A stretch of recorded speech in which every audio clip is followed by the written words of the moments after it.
The betrayal started as subtle as smoke in a sealed room. I came home that night, a typical Thursday evening, with the scent of the station still clinging to me. Charred wood and sweat, no matter how hard you scrub. My shoulder ached, a phantom of the warehouse fire that had nearly cost me everything a few months back.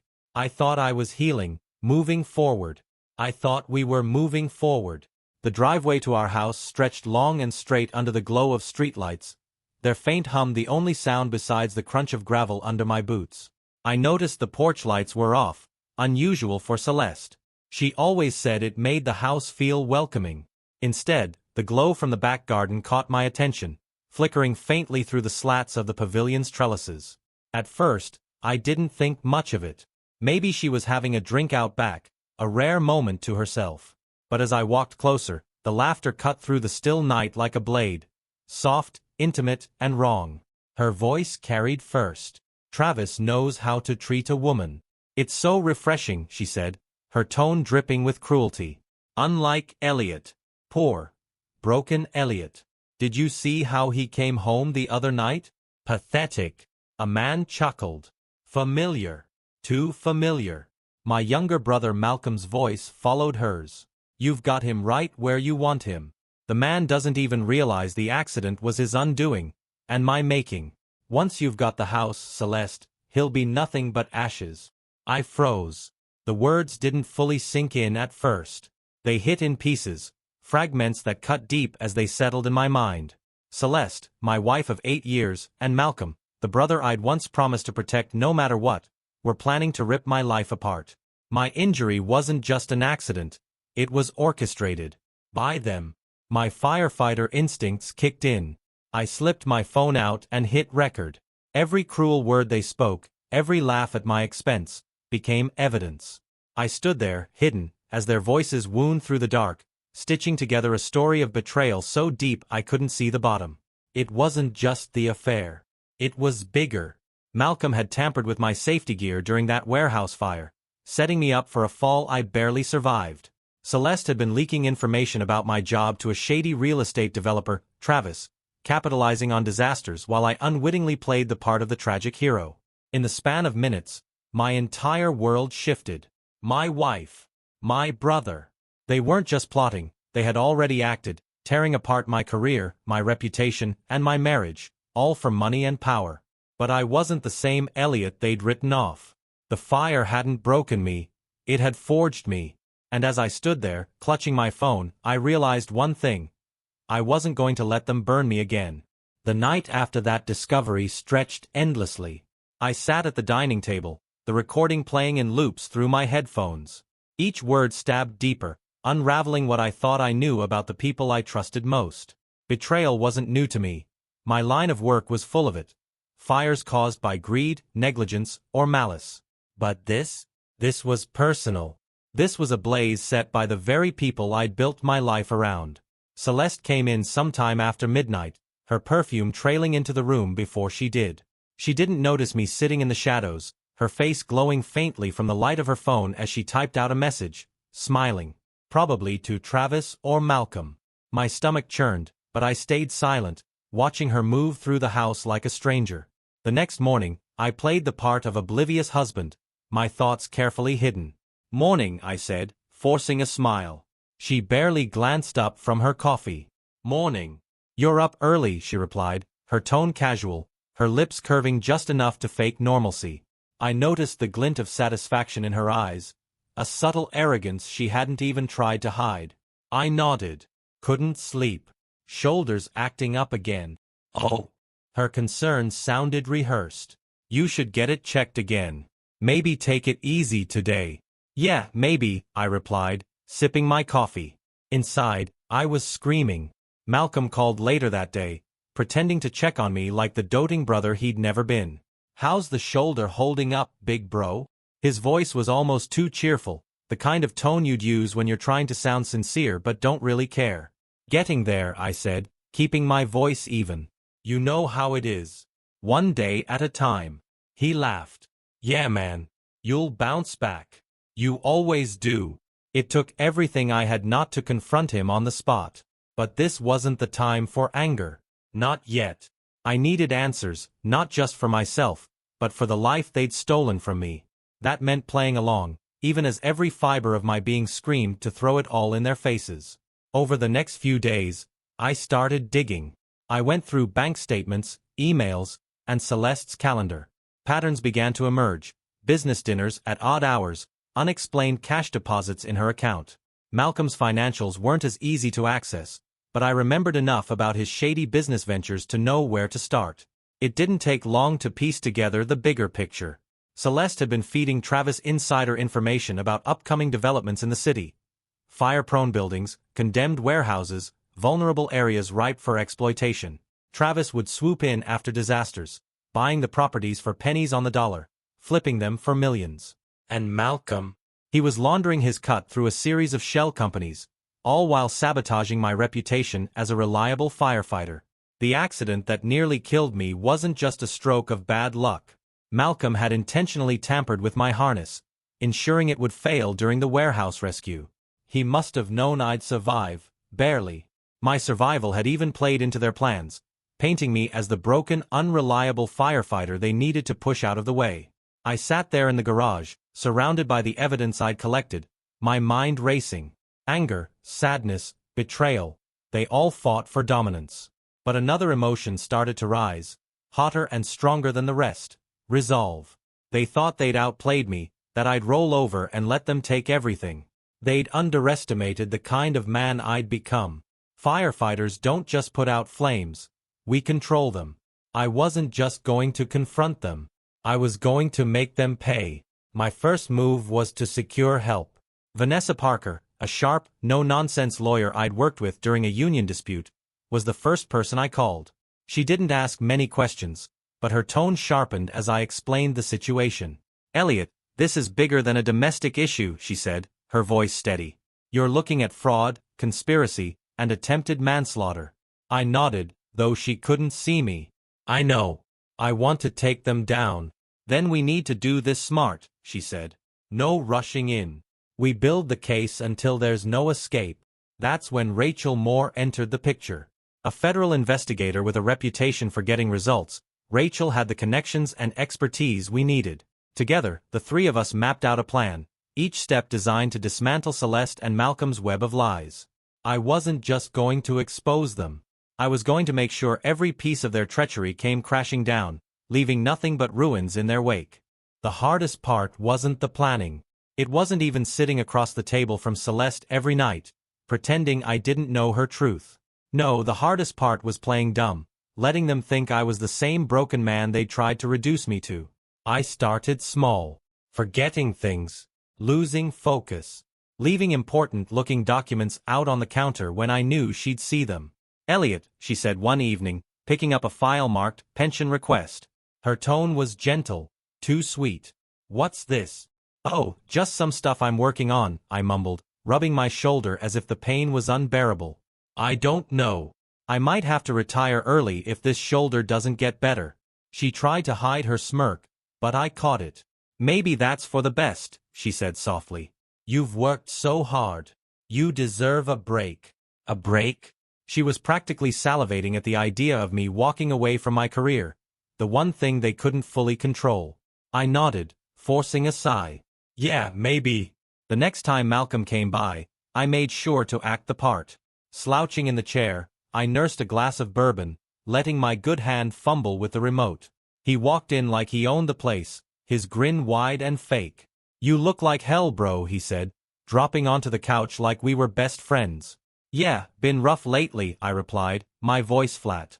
"Shoulders acting up, work's a mess, and the department's been breathing down my neck about performance. Guess I'm not the man I used to be." He laughed, slapping his knee like it was the funniest thing he'd heard all day. "Don't sweat it, man. Happens to the best of us."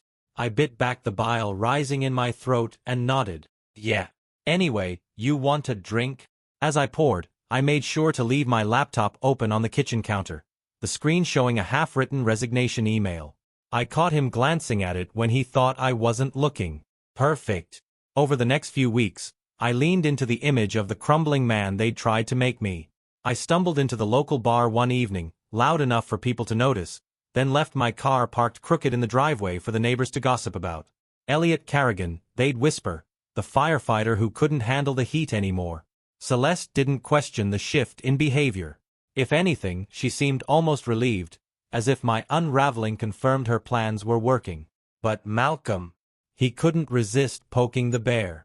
One afternoon, he stopped by unannounced, holding a six-pack like old times. Thought you could use a pick-me-up, he said, smirking as he set the beer on the counter. I played along, popping one open and taking a long swig. Thanks, man. Don't know what I'd do without you.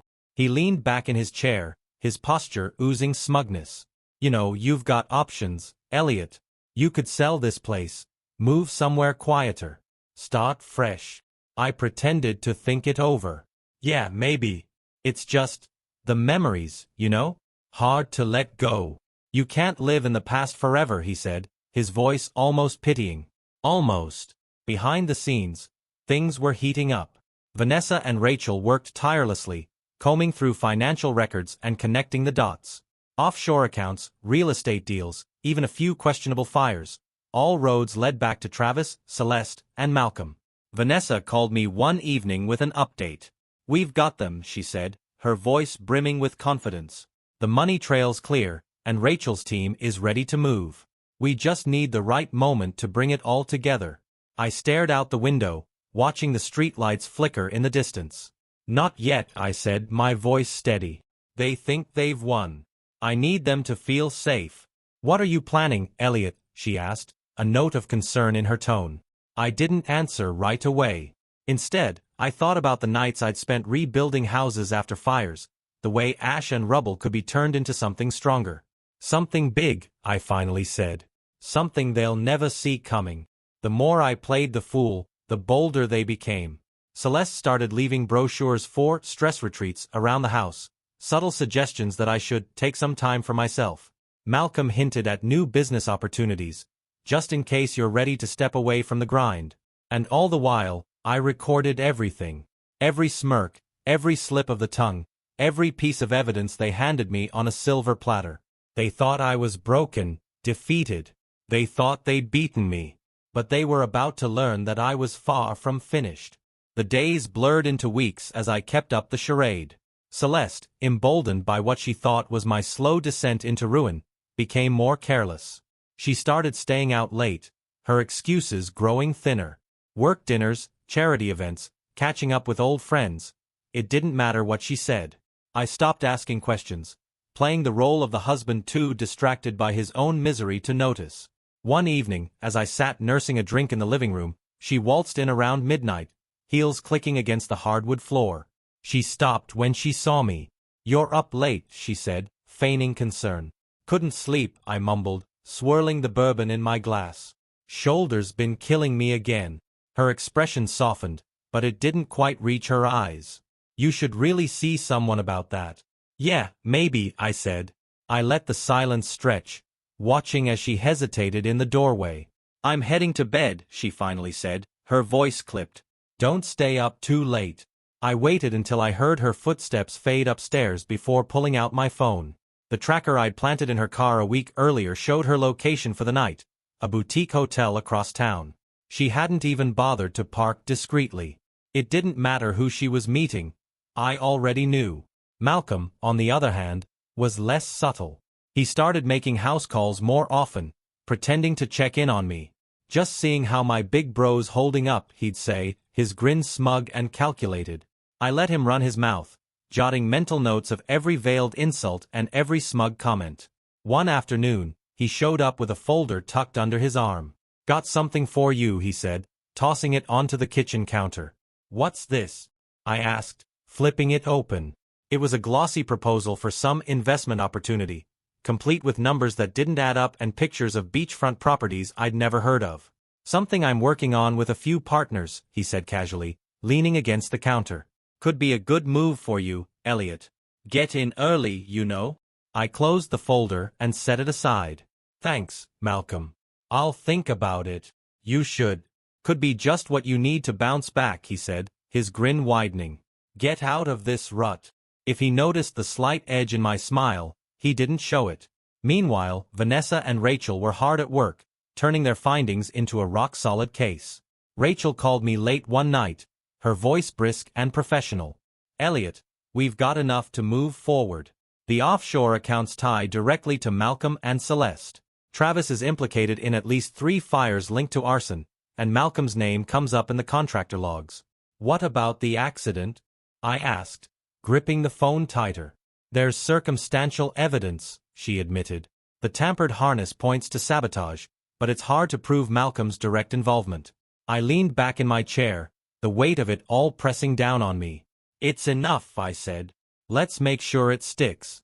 The next stage of my plan required patience and precision. I needed them to feel untouchable, so I started planting seeds of doubt in their minds, not in me, but in each other. I left snippets of conversations out in the open for Celeste to overhear, like a fake voicemail from a lawyer about unusual activity in one of our accounts. I casually mentioned to Malcolm that Celeste had been acting distant lately, watching his reaction carefully. It didn't take long for the cracks to form. One evening, as I passed by the study, I caught Celeste on the phone, her voice sharp and hushed. You're not being careful enough, Malcolm. I don't care what you think. If this blows up, we're both going down. The next day, Malcolm confronted me, his usual smirk replaced with something colder. Everything okay with Celeste? He asked, his tone almost accusing. I played dumb. Why wouldn't it be? Just checking, he said, his eyes narrowing. The tension between them was palpable, and I made sure to stoke it every chance I got. A misplaced receipt here, a cryptic comment there. Little things that made them question each other without ever pointing fingers directly. The final spark came on a rainy Tuesday evening. I staged a fight with Celeste, loud enough for the neighbors to hear. You think I don't notice what's going on? I shouted, slamming my hand on the table for effect. She glared at me, her face twisted in mock indignation. What are you even talking about, Elliot? You're paranoid. Am I? I shot back, storming out of the house and slamming the door behind me. I didn't go far. I parked a block away and waited, knowing exactly what would happen next. Sure enough, 15 minutes later, Malcolm's car pulled into the driveway. He rushed inside, and I imagined the two of them whispering frantically, trying to figure out how much I knew. It was all falling into place. They thought they were in control, but I had them exactly where I wanted them, off balance, panicking, and about to make a fatal mistake. The firestorm was about to begin. By the time Malcolm left that rainy night, my plan was fully in motion. From the shadows of my parked car, I watched him storm out of the house, his face twisted with frustration. Whatever conversation he'd had with Celeste had rattled him. His usual swagger was gone. He slammed his car door and sped off into the night, tires skidding against the wet asphalt. The next morning, Celeste barely spoke a word to me. She flitted around the kitchen like a ghost, her phone clutched tightly in her hand, as if the answers to her unraveling world were inside it. Morning, I said, deliberately cheerful, pouring myself a cup of coffee. She didn't look up. Morning. Everything okay?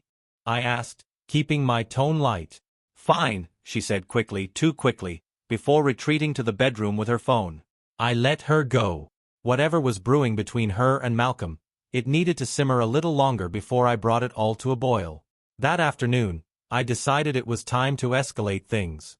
I sent an anonymous tip to Rachel's team about one of Travis's upcoming developments, a property Malcolm and Celeste had poured money into. The construction permits were shady at best, and the fire marshal had flagged the site months ago, but somehow it was still moving forward. Rachel called me later that evening. We're looking into the tip you sent. If this pans out, we'll have enough to subpoena Travis directly. It's a major lead, Elliot. Good, I said. Keep me updated.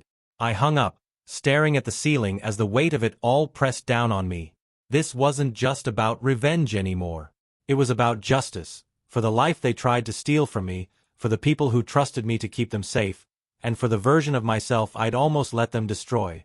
The next few days were tense. Celeste grew more agitated, snapping at me over small things, a cup left on the counter, a misplaced set of keys. Malcolm, too, was unraveling. He called more frequently, his voice tight with barely concealed frustration. You haven't heard anything, have you? He asked during one of his late-night calls. About what? Celeste replied, her voice sharp.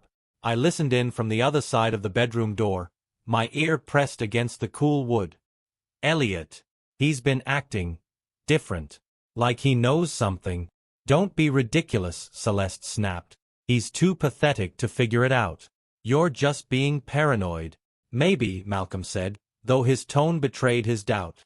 I allowed myself a small, satisfied smile. That Friday, I staged another scene, this one carefully calculated to throw them further off balance. I left a folder labeled Insurance Inquiry on the kitchen counter, knowing Celeste wouldn't be able to resist. Inside were fake documents, expertly crafted by Vanessa, suggesting I was planning to cash out my life insurance policy and sell the house. When I returned home that evening, the folder was gone, and Celeste was sitting on the couch, her arms crossed tightly across her chest. "What's this about?" she asked, holding up the folder. I pretended to hesitate, scratching the back of my neck. "I've just been thinking, with everything going on, maybe it's time to downsize. Start fresh somewhere else." Her eyes narrowed. "Start fresh?" "Yeah," I said, shrugging. "This place feels too big for me now. Too much space for one guy." For a moment, I thought she was going to lose it, but she forced a smile instead. "That's a big decision," she said carefully. "We should talk about it more." "Sure," I said, brushing past her. "Whenever you're ready." The look on her face told me she wasn't ready, not for what was coming next. The turning point came later that weekend. I arranged for a random encounter with Malcolm at a local coffee shop, knowing he couldn't resist poking at my supposed vulnerability. "You look like hell," he said, sliding into the seat across from me. "Thanks," I replied, sipping my coffee. "Just trying to figure things out, Life's been complicated lately." He leaned back in his chair, a smug grin creeping across his face. "You'll get there. Maybe you just need to cut your losses and start over. Sometimes it's the only way." I looked at him, letting the silence hang between us for a beat too long. "Maybe you're right," I said finally, my voice low. Something in my tone must have unsettled him, because his grin faltered, just for a second. "You okay, Elliot?" he asked, his voice tinged with suspicion. I met his gaze, steady and unflinching. "Never better." That night, I made my move. While Celeste was asleep, I slipped out of bed and retrieved the hidden hard drive containing every piece of evidence I'd collected over the past few weeks. Financial records, recorded conversations, photos of Celeste at the hotel with Travis. It was all there, neatly compiled and ready to be unleashed. It wasn't just enough to ruin them. It was enough to burn their entire world to the ground. I sent the files to Vanessa and Rachel, along with one final message. Light it up. The inferno was about to begin. Monday morning arrived with a crackle of tension in the air. I left for work as usual, but my focus wasn't on the station. Instead, it was on the wheels I'd set in motion over the weekend. Vanessa and Rachel had taken the evidence and started feeding it through the right channels. Anonymously, of course. News was bound to break soon, and I wanted to be there when the first spark caught. By midday, my phone buzzed. It was Vanessa. "It's happening," she said, her voice calm but charged. "Travis's construction permits are being flagged for review, and the fire marshal's office is digging deeper into the arson cases. The authorities are questioning Malcolm's business dealings. It won't be long before Celeste's name comes up, too." "How long do you think we have?" I asked, gripping the phone tightly. "A day, maybe two," she replied. "You'll know when it starts." I nodded, even though she couldn't see me. "Thanks, Vanessa. Keep me posted." I hung up and stared at the calendar on my desk. The anniversary of my injury was days away, a fitting date for their downfall. That evening, I came home to a scene I'd anticipated. Celeste was pacing the living room, her phone glued to her ear, her voice sharp and frantic. "No, that's not what I'm saying, Malcolm. I'm saying someone's talking. We need to figure out who before this gets worse." I lingered in the entryway, listening. She hadn't noticed me yet. "Travis is freaking out," she hissed. "He's saying the feds are asking questions about the permits. If they trace anything back to me," she stopped abruptly, turning toward me as I walked into the room. "Hey," I said casually, dropping my keys on the counter. "Everything okay?" Her face snapped into a tight smile, the kind she wore when she was trying to cover something up. "Fine," she said, her voice a little too bright. "Just work stuff." "Ah," I said, nodding. Anything I can help with? No, she said quickly. It's nothing. Don't worry about it. I smiled faintly and walked to the fridge, grabbing a beer. If you say so. The next morning, the flames spread faster than I expected. News broke of a federal investigation into Travis's real estate empire, with allegations of fraud and arson front and center. A local journalist dug deeper, pulling up Malcolm's name as a business partner. By noon, the whispers had turned into a roar. Rachel texted me, "They're scrambling. Celeste's accounts might get flagged soon. Be ready." Ready? I'd been ready for weeks. When I got home that evening, the house was eerily quiet. Celeste wasn't in the kitchen, where she usually pretended to cook dinner, nor was she on the couch scrolling through her phone. Instead, I found her in the study, hunched over her laptop, a deep frown etched into her face. "Something wrong?" I asked, leaning casually against the doorframe. She jumped, slamming the laptop shut. "No," she said quickly, her voice brittle. "Why would you ask that?" I shrugged. "You just seem stressed." "Work's been crazy," she muttered, avoiding my gaze. "Must be tough," I said, stepping into the room. "You've been looking a little worn out lately. Everything okay with Malcolm?" Her head snapped up, her eyes narrowing. "What do you mean by that?" I raised my hands innocently. "Nothing. Just seems like you two have been closer lately. Thought maybe something was going on." For a moment, she didn't say anything. Then she laughed. A brittle, hollow sound. "You're imagining things, Elliot.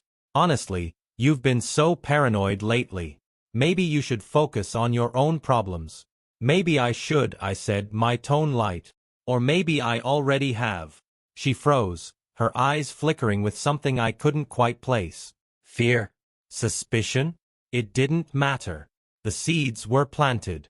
That night, I got a call from Malcolm. "You've been talking to someone, haven't you?" he demanded, skipping the pleasantries. "What are you talking about?" I asked, feigning confusion. "Don't play dumb, Elliot," he snapped. "The feds are poking around my business, Travis is losing his mind, and Celeste is acting like she's seen a ghost. Someone's been feeding them information." "Sounds like a mess," I said evenly. "Glad I'm not involved." There was a long pause on the other end of the line. "If I find out you had anything to do with this," Malcolm said, his voice low and threatening, "you'll regret it." I smiled to myself. Noted. "Anything else?" He hung up without answering. The next morning, things escalated further. Celeste's name was mentioned in connection with Travis's dealings, and Malcolm's finances were officially under review. The cracks in their foundation were widening, and it was only a matter of time before the whole structure collapsed. By the end of the day, Celeste's demeanor had shifted. She was quieter, more subdued, her usual bravado replaced with thinly veiled anxiety. She barely spoke to me, and when she did, her words were clipped and defensive. "You seem tense," I said over dinner, breaking the silence. She glared at me. "I'm fine." "Sure," I said, smirking. "You're fine. Malcolm's fine. Everything's just fine." Her fork clattered onto her plate, and she stood abruptly, her chair scraping against the floor. "I'm not doing this," she snapped, storming out of the room. I watched her go, the smirk never leaving my face. The flames were spreading, and there was nothing they could do to stop them. By the time I got home, the tension in the house was unbearable. Celeste sat in the living room, staring blankly at the TV, which was tuned to the news. A segment about the investigation was airing, complete with footage of Malcolm dodging reporters outside his gym. "Busy day?" I asked, dropping my bag by the door. She didn't respond, her jaw tightening as she gripped the edge of the couch. "Guess Malcolm's been keeping secrets, huh?" I added, walking into the kitchen and grabbing a beer. Her eyes snapped to me, full of suspicion. "What do you know about this, Elliot?" "Me?" I said, feigning innocence. "Why would I know anything?" Her lips pressed into a thin line. "Don't play games with me."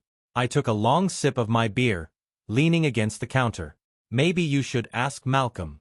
Seems like he's been pretty busy behind the scenes." Her face flushed with anger. "You're enjoying this, aren't you?" I shrugged.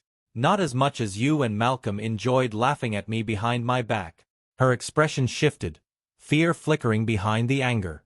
I don't know what you're talking about. Don't you? I said, stepping closer. I think you do, Celeste.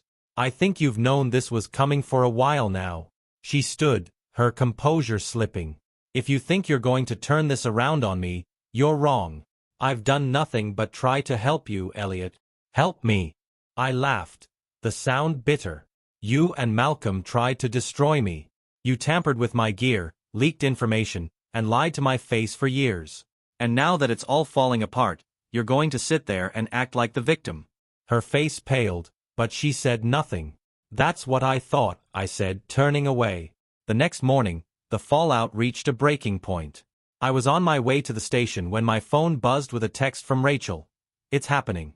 Malcolm's been arrested. I pulled over, my hands gripping the wheel as I let out a breath I hadn't realized I was holding. It was happening faster than I'd expected, but I wasn't complaining. When I got home that evening, the house was quiet. Too quiet. Celeste was nowhere to be found, and her car was missing from the driveway. A part of me wondered if she'd gone to Malcolm, but another part of me didn't care. I went upstairs and checked the bedroom. Her jewelry box was gone, as was the small duffel bag she kept in the closet. She'd run. Rachel called me later that night. Celeste's name has come up in connection with Travis's offshore accounts, she said. It's only a matter of time before a warrant is issued. Good, I said, pacing the living room. She won't get far. Rachel paused. How are you holding up? I'll be fine, I said. This is what I wanted, remember? Just don't let it consume you, Elliot, she said softly. You've won. Don't forget that. I hung up without responding, her words lingering in the air like smoke. 2 days later, the news broke that Celeste had been spotted boarding a private plane with Travis. Malcolm was denied bail, his assets frozen pending further investigation. The headlines painted them all as the villains they were, their carefully constructed lives reduced to ashes. But I wasn't done yet. That evening, I went to my garage and pulled out a box I'd hidden weeks ago. Inside were the last remnants of the life I thought I'd had with Celeste. Photos, anniversary cards, trinkets from vacations. I carried it to the backyard, stacking the items in the fire pit. As I lit the match, the flames roared to life, consuming everything they'd left behind. I watched until the last embers faded, the weight on my chest lifting with the smoke. They'd tried to destroy me with fire, but they'd forgotten one thing.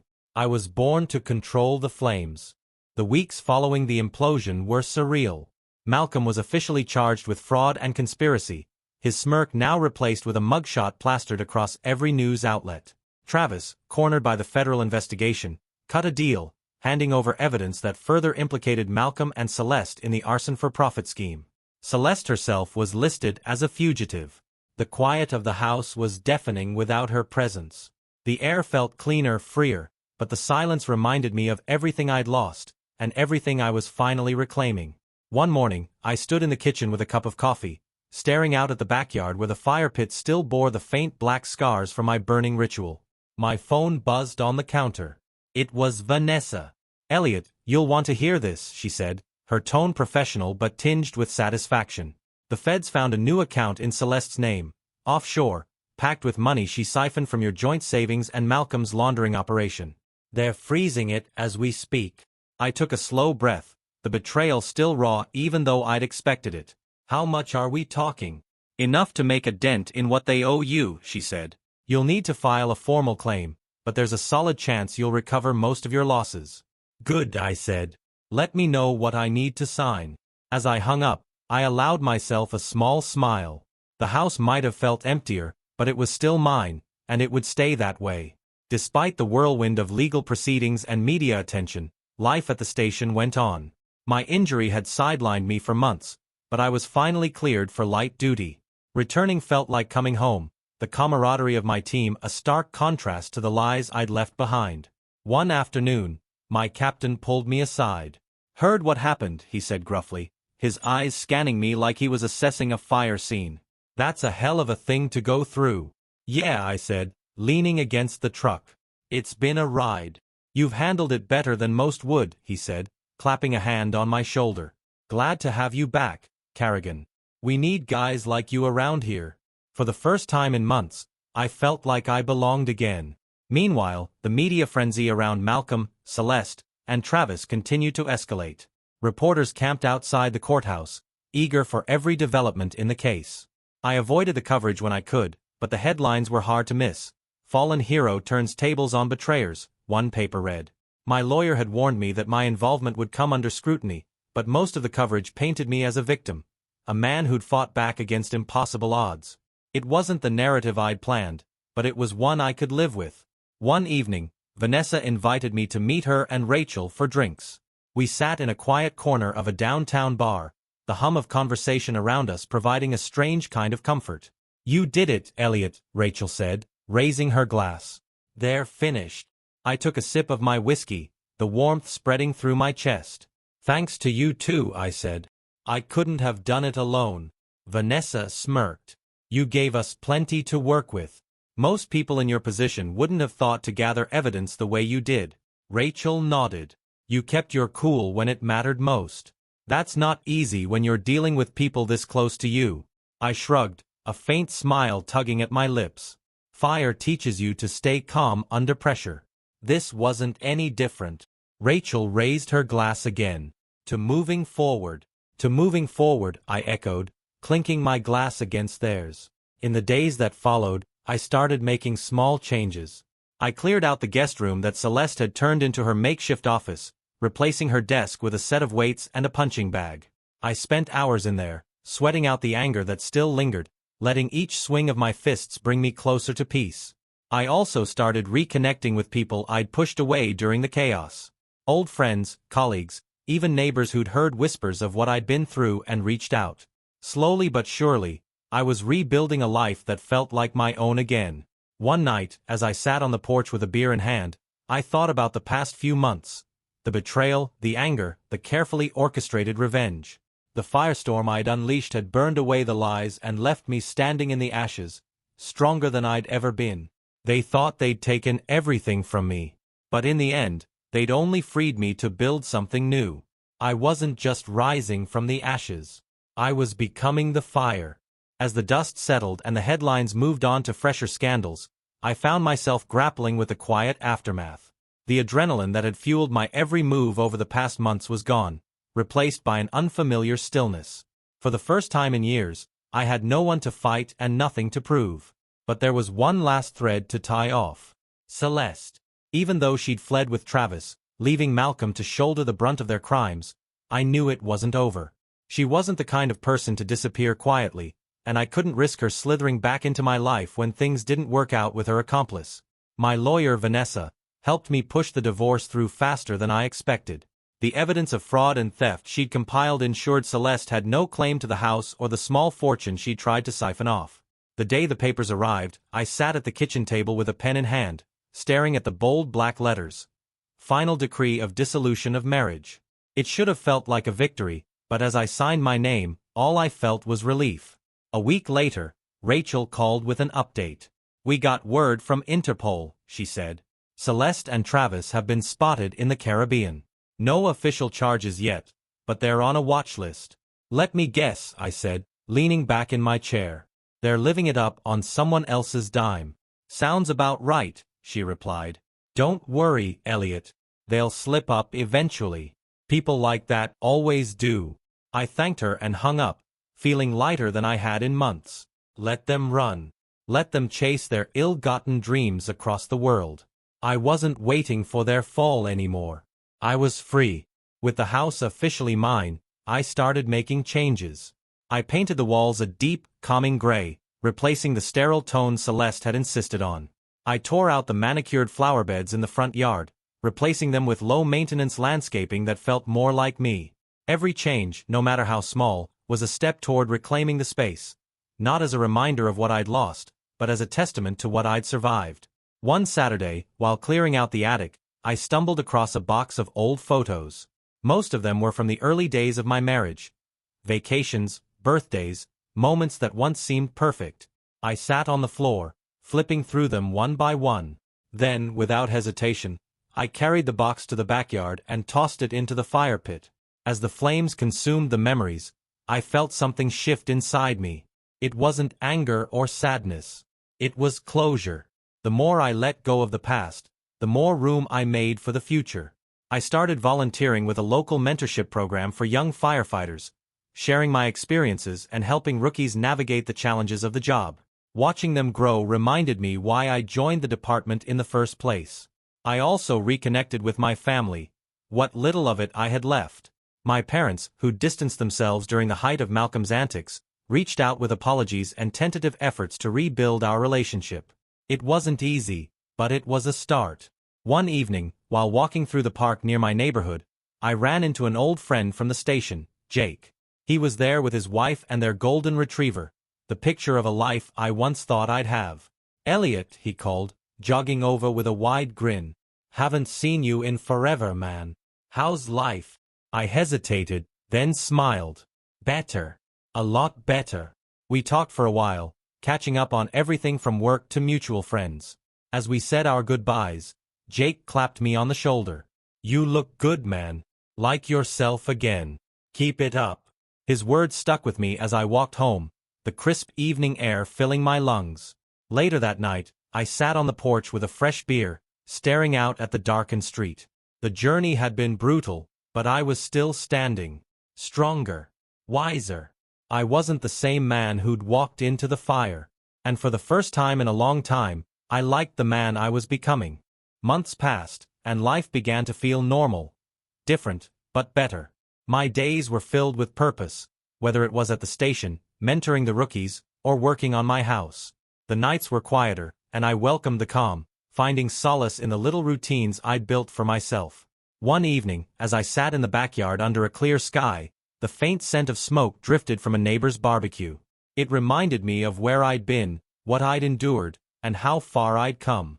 The fire that almost took my life had been more than an accident. It was the spark that revealed the betrayal smoldering in the shadows. But it was also the forge that shaped me into someone stronger. Celeste and Malcolm had taken their shots at me, believing I'd crumble. They underestimated the fire inside me, the one that refused to be extinguished. Malcolm was facing years in prison, and Celeste was still running, her days of comfort numbered. Travis had burned every bridge, his empire in ruins. They were all paying for their sins, the way they thought I would pay for trusting them. But my revenge wasn't just in their downfall. It was in my survival. I built new bridges, slowly reconnecting with friends and family who'd stayed true. One day, I met my parents at the diner we used to go to when I was a kid. My mom hugged me longer than I expected, her voice trembling as she apologized for letting things with Malcolm spiral so far. "It's okay," I told her, meaning it. "We can't change the past. But we can move forward." It was strange, feeling the weight of forgiveness lift off my shoulders. Not for them, for me. On a rare day off, I drove out to the lake I hadn't visited in years. I sat on the dock, the water stretching endlessly before me, and let myself breathe in the stillness. The sun warmed my face as I leaned back, staring at the sky. I didn't think about the betrayal, the revenge, or even the pain. I thought about what was next. One evening, I got a call from Vanessa. "Just thought you'd want to know," she said. The Caribbean authorities caught Celeste and Travis trying to bribe their way out of trouble. They're being extradited back to the States. "Good," I said, my tone steady. She paused, as if waiting for me to say more. When I didn't, she added, "You've done it, Elliot. It's over." I hung up and stood there for a moment, letting the words sink in. It was over. That night, I went to the fire pit in the backyard, the place where I'd burned the last remnants of my old life. I lit a single match and held it in my hand, watching the flame dance before blowing it out. The fire didn't control me anymore. I controlled it. I wasn't the same man who'd walked through betrayal and heartbreak. I was better, stronger, resilient. The flames had tested me, but I'd emerged from the ashes, carrying the fire within. As I stared into the quiet night, I smiled for the first time in what felt like years. The fire wasn't the end of my story. It was just the beginning.